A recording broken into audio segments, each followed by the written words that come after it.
तर आज आपण मॉड्यूल नंबर 2 बघणार आहोत, जो की आहे the Maharashtra land revenue code 1966.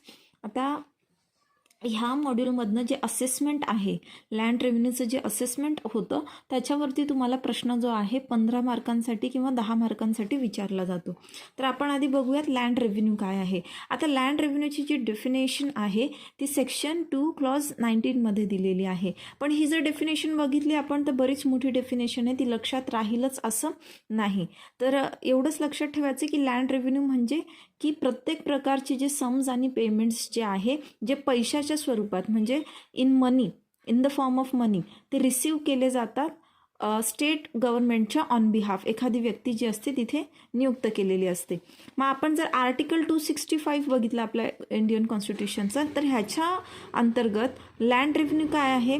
A land revenue is a tax which cannot be imposed or recovered accept under the authority of law as provided in article 265. म्हणजे land revenue असा टॅक्स आहे जो इतर कोणीही इम्पोज करू शकत नाही. इतर कोणीही नाही म्हणजे कोण करू शकतं? फक्त जी अथॉरिटी आहे, लॉफुल अथॉरिटी जी आहे, जी ह्या कामासाठी स्पेसिफिकली लँड रेव्हेन्यू कलेक्ट करण्यासाठी जी अथॉरिटी तिथे कॉन्स्टिट्यूट केलेली असते, तीच अथॉरिटी जी आहे हे टॅक्स जे आहे इम्पोज करू शकते आणि वसूल करू शकते, म्हणजे रिकवर करणं. मग आता आपण बघूयात की असेसमेंट जे आहे ते कशा पद्धतीने होत असतं लँडचं.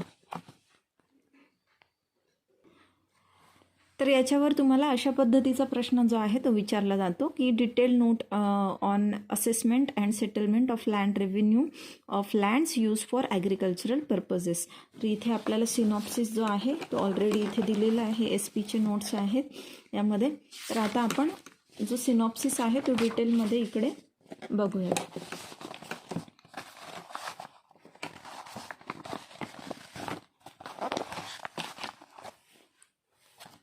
आता सेटलमेंट काय असते? सेटलमेंट म्हणजे काय?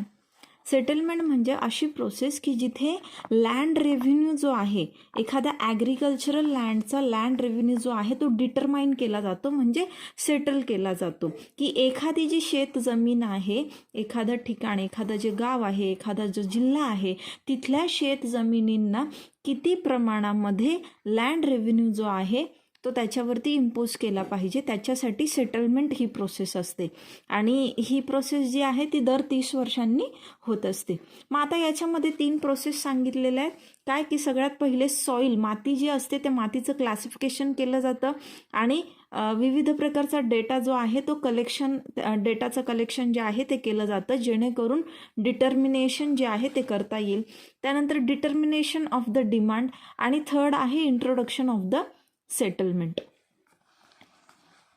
मग आता ही क्लासिफिकेशन जे आहे सॉईलचं, हे अगेन त्या सॉईलच्या टाईपवर, त्याची डेप्थ किती आहे, नॅचरल फॉल्ट्स किती आहे, तर हे सगळे जॉग्राफिकल टर्म्स आहे. नॅचरल फॉल्ट्स जमिनीमध्ये जे असतात, तर ह्याच्या बेसिसवरती क्लासिफिकेशन जे आहे केलं जातं. आणि ही जी सिस्टमॅटिक एक प्रोसेस आहे ही डेव्हिडसन यांनी डेव्हलप केली होती सगळ्यात आधी. आता जी लँड आहे, लँड एक ब्रॉडली आपण क्लासिफाय करतो 2 प्रकारांमध्ये. एक आहे ड्राय क्रॉप लँड, ज्याला आपण जिरायती जमीन असं पण म्हणतो, आणि एक आहे गार्डन लँड, ज्याला आपण बागायती जमीन किंवा बागायती शेती असं सुद्धा त्याला म्हटलं जातं. आता जी बागायती जमीन असते ना, ह्याची व्हॅल्यू जी असते, ह्याचं जे असेसमेंट असतं म्हणजे ते जिरायतीपेक्षा जास्त असतं, कारण की इथे पाण्याची मुबलक तिथे सोय सुविधा असते. मग while assessing the rates of the land a principle of grouping was adopted. मग आता इथे ग्रुप्स जे आहे असेसमेंटसाठी ते पाडले जातात, ग्रुप्स केले जातात काही. The taluka has to be the taluka to be settled must be divided into homogeneous to in concentration of, हे थोडंसं काहीतरी इथे सेंटेन्स फॉर्मेशनमध्ये चुकी आहे, ठीक आहे. तर जो तालुका असतो तो होमोजिनियस ग्रुप्समध्ये, ज्याच्यामध्ये परमनंट फॅक्टर जे असतात, ज्याच्यामध्ये climate, market, standard of husbandry, previous revenue system वगैरे जे आहे हे कन्सिडरेशनमध्ये घेतलं जातं. म्हणजे याचे होमोजिनियस म्हणजे काय, एकसारखे जे आहे तिथे एक भाग जे आहे ते पाडले जातात, ज्याच्यामध्ये परमनंट फॅक्टर की क्लायमेट म्हणजे एखाद्या ठिकाणचं समान क्लायमेट आहे तर त्याचा एक ग्रुप बनणार, किंवा मग प्रिव्हियस रेव्हेन्यू हिस्ट्री जी आहे ती एक समान आहे एखाद्या विशिष्ट जागेची, लोकॅलिटीची, तर त्याचा एक ग्रुप पडणार अशा पद्धतीने.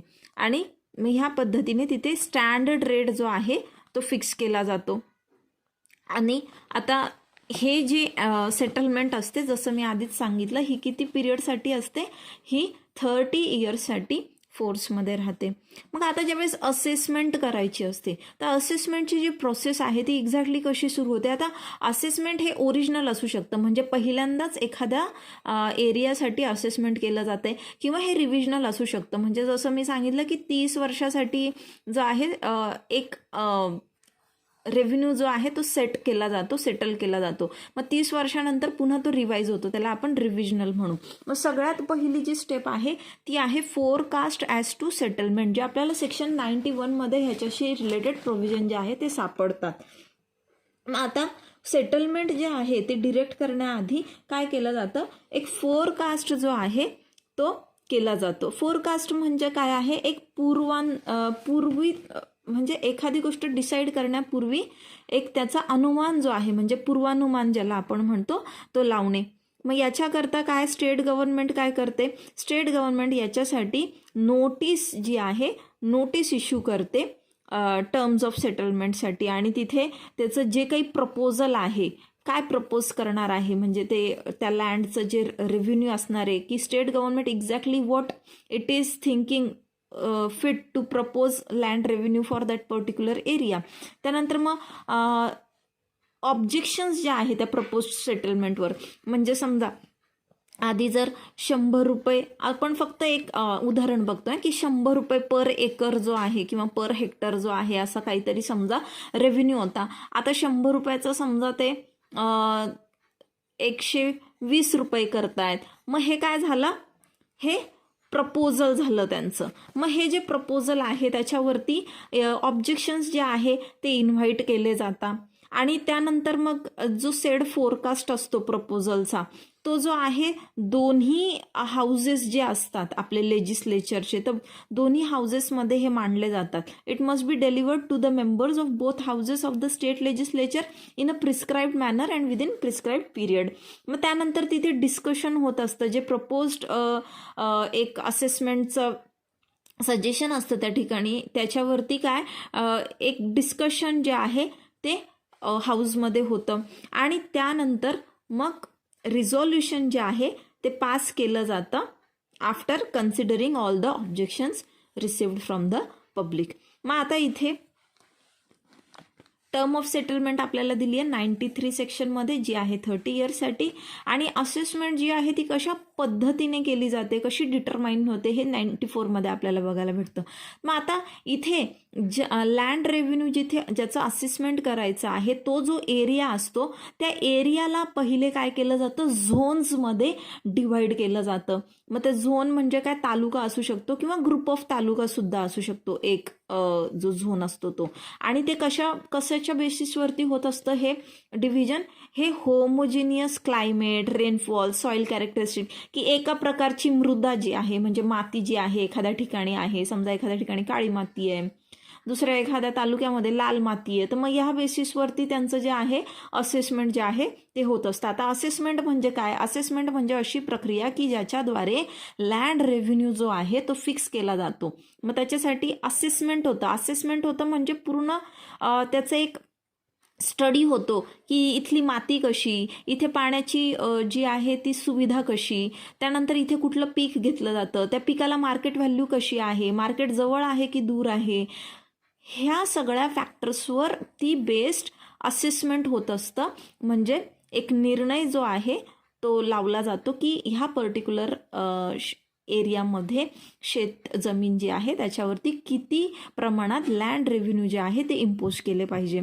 मग आता हे जे झोन असतात, हे झोन जे आहे आता तालुकामध्ये किंवा ग्रुप ऑफ तालुकामध्ये त्याला डिवाइड केल्यानंतर पुढे अजून त्याचं जे आहे डिव्हिजन होत असतं, त्याचे पुढे आणखीन ग्रुप होत असतात.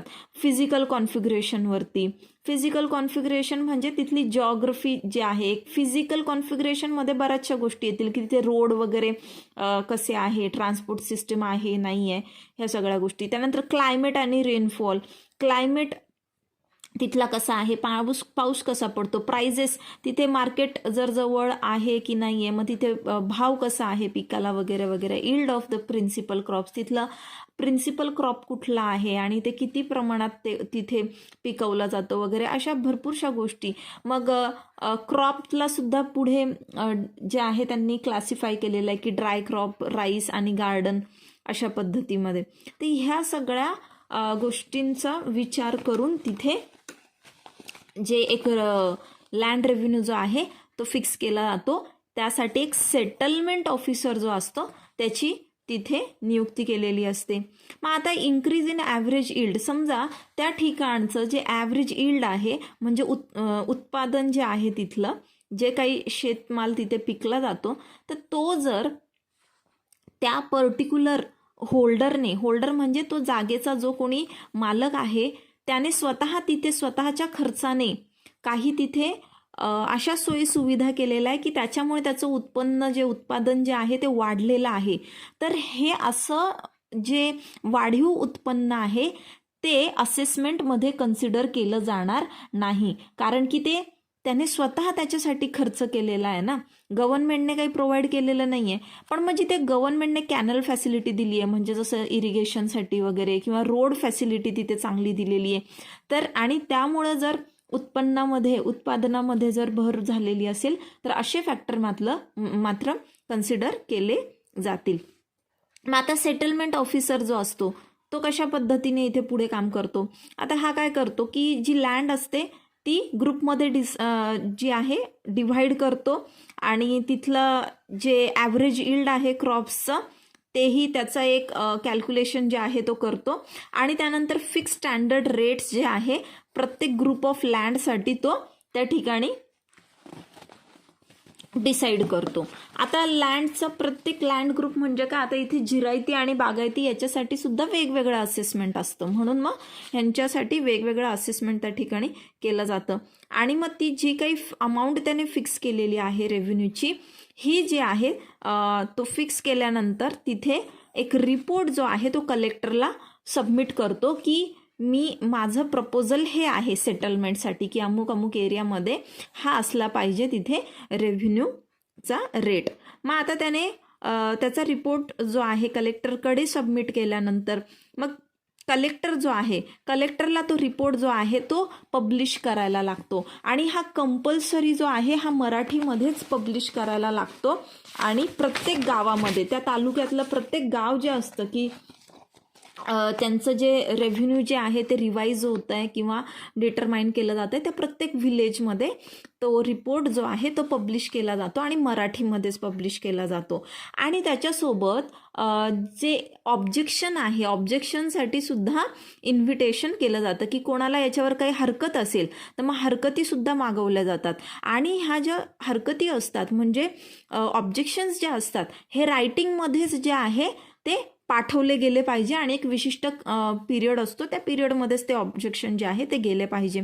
मग त्यानंतर कलेक्टर काय करतो, कलेक्टर जो आहे सेटलमेंट रिपोर्ट जो आहे, ऑब्जेक्शन त्याच्यावरती जे काही आलेले असतात त्या ऑब्जेक्शनवर त्याचे कमेंट्स म्हणजे त्याचं काय मत आहे त्या ऑब्जेक्शनवर ते सगळं घेऊन तो स्टेट गव्हर्नमेंटला सेटलमेंट कमिशनर आणि डिव्हिजनल कमिशनर थ्रू तो पाठवत असतो. म्हणजे सेटलमेंट कमिशनर आणि डिव्हिजनल कमिशनर यांच्याकडे तो ते रिपोर्ट देतो आणि त्यांच्या थ्रू तो रिपोर्ट स्टेट गव्हर्नमेंटला जातो. मग त्यानंतर रेफरन्स टू रेव्हेन्यू ट्रिब्युनल 99 मध्ये आपण बघतो सेक्शन 99. मग आता एखादा पर्सन जो आहे तो जो रिपोर्ट पब्लिश झालेला असतो कलेक्टर द्वारे, त्याच्याद्वारे जर तो ॲग्रीव्ड असेल म्हणजे त्याचे राईट्स जर तिथे कुठे ना कुठे जर अब्यूज होत आहे किंवा काहीतरी त्याचे राईट्स तिथे व्हायोलेट होत आहे बेसिकली, तर मग अशा वेळेला त्या पर्सनने अप्रोच करायचं असतं महाराष्ट्र रेव्हेन्यू ट्रिब्युनलला. कोणाच्या थ्रू? State government through. आणि किती दिवसांच्या आत? 2 महिन्यांच्या आत. ज्या दिवशी ती जी नोटीस आहे, तो जो रिपोर्ट आहे बेसिकली ती पब्लिश झालेली असते, त्या डेटच्या 2 महिन्यांच्या आत त्याला रेव्हेन्यू ट्रिब्युनल जे आहे, महाराष्ट्र रेव्हेन्यू ट्रिब्युनल, तिथे अप्रोच करायचं असतं. मग त्यानंतर ऑर्डर ऑन सेटलमेंट रिपोर्ट 100 मध्ये बघतो आपण, सेक्शन 100. मग आता state government has to consider the settlement report, the objection received and the opinion of MRT. MRT म्हणजे काय? Maharashtra revenue tribunal. मग आता स्टेट गव्हर्नमेंटला आता इथे जो सेटलमेंट रिपोर्ट त्याच्याकडे आलेला असतो, जो कलेक्टरने ह्यांच्या थ्रू पाठवलेला असतो ना, जो सेटलमेंट कमिशनर आणि डिव्हिजनल कमिशनर असतात त्यांच्या थ्रू जो रिपोर्ट स्टेट गव्हर्नमेंटपर्यंत पोहोचतो, तर स्टेट गव्हर्नमेंटला काय करायचा असतो? तो कन्सिडर करायचा असतो, म्हणजे त्याच्यावर विचार करायचा असतो, त्यावर ऑब्जेक्शन काय काय आलेले ते बघायचं असतं. आणि जे महाराष्ट्र रेव्हेन्यू ट्रिब्युनल आहे त्यांचं काय ओपिनियन आहे त्या ऑब्जेक्शन्सवर आणि त्या प्रपोज्ड सेटलमेंटवरती, ह्याचं सुद्धा त्यांचं ओपिनियनसुद्धा विचारात घेऊन मग पुढचे जे ऑर्डर आहे जे त्यांना योग्य वाटतात ते पास करायचे असतात. आणि हे जे सगळं मटेरियल असतं हे जे आहे दोन्ही हाऊस जे असतात आपले स्टेट लेजिस्लेचरचे, तिथे प्रस्तुत करायचे असतात. मग the order passed by the state government on settlement report is final and can not be called into question in any case. मग जेव्हा स्टेट गव्हर्नमेंट ऑर्डर पास करतं सेटलमेंट रिपोर्टवर, तेव्हा ते फायनल असतं आणि त्याच्या विरुद्ध तुम्ही कुठेही म्हणजे तिथे अपील वगैरे अशा पद्धतीने करू शकत नाही.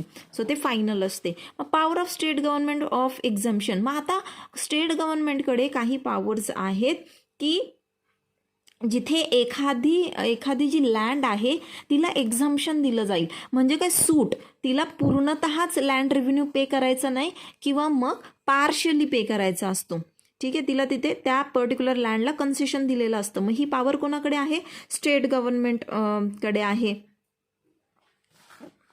आणि याच्या संदर्भात मग नोटीस जी आहे ती मराठीमध्येच जी आहे ती पब्लिश करायची असते. बघा आता हे जे सगळे लँड रिलेटेड जे कुठले आपले लॉज आहेत ना, हे सगळे महाराष्ट्रासाठी आहे. आणि त्यामुळे आपण इथं बघतो की प्रत्येक नोटीस, प्रत्येक पब्लिकेशन हे जे आहे हे मराठीमध्येच जे आहे ते द्यायला लागतं. मग त्यानंतर इंट्रोडक्शन ऑफ सेटलमेंट. मग गव्हर्नमेंट काय करतं की ते जी सेटलमेंट आहे जिथे म्हणजे ज्या अमाऊंटवर त्यांनी सेटल केलेलं आहे, तर त्या संदर्भात गव्हर्नमेंट ऑर्डर पास करतं आणि एक नोटीस जी आहे त्या ऑर्डरची ती सुद्धा पब्लिश करतं. आणि मग ही नोटीस पब्लिश झाल्यानंतर त्या तारखेपासून पुढे तो जो रिव्हाइज्ड रेव्हेन्यू रेट असतो तो ॲप्लिकेबल होतो.